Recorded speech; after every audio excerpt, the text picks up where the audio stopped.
And timeline. When did this idea come about? The Workers' Party took one position before the Constitutional Commission. Parliamentary supermajority if government wants to touch the reserves. Now the suggestion is of an upper house, Senate. The two are quite different. Everyone who is reasonable will know that it's quite different. Everyone will accept it's quite different. Everyone except Ms. Lim.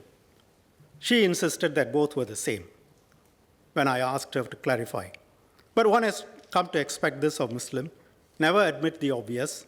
Always look for a tactical answer, even if it flies in the face of what is obvious, and even if it is absurd. It was then left to Mr. Pereira to be more honest. He said these ideas came about after they looked at the Constitutional Commission's report. So there are new ideas thought about in the last 3 months. Why not be just upfront and admit it? This proposal is like a home built with sand.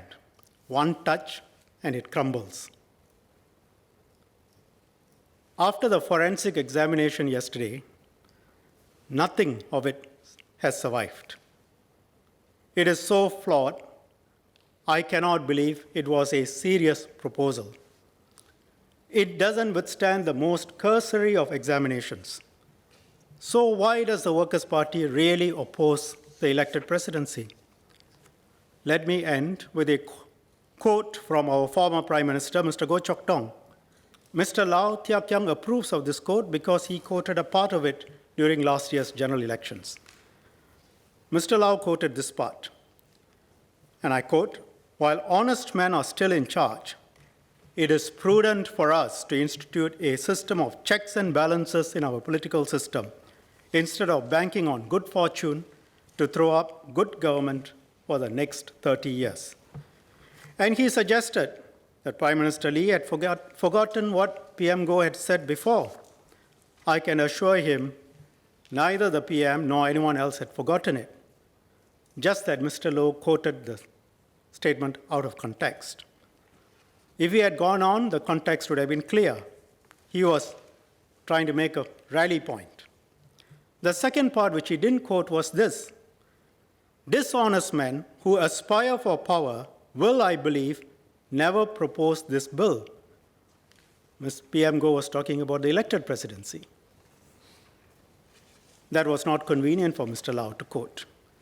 They will never propose any amendment to the Constitution to safeguard our financial assets and reserves and the integrity of public services. They will not want any check and balance to the present parliamentary system of government. I assume Mr. Laos agrees with what then PM Goh said, in particular the last line.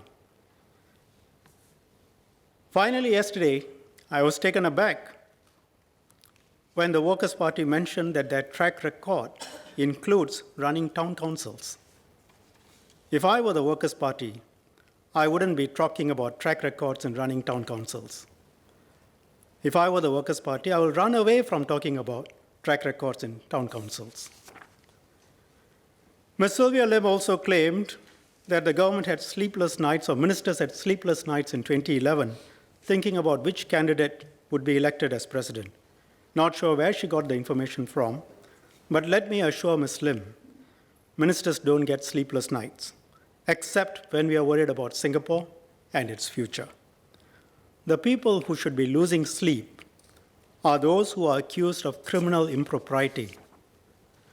They are the ones who should have sleepless nights.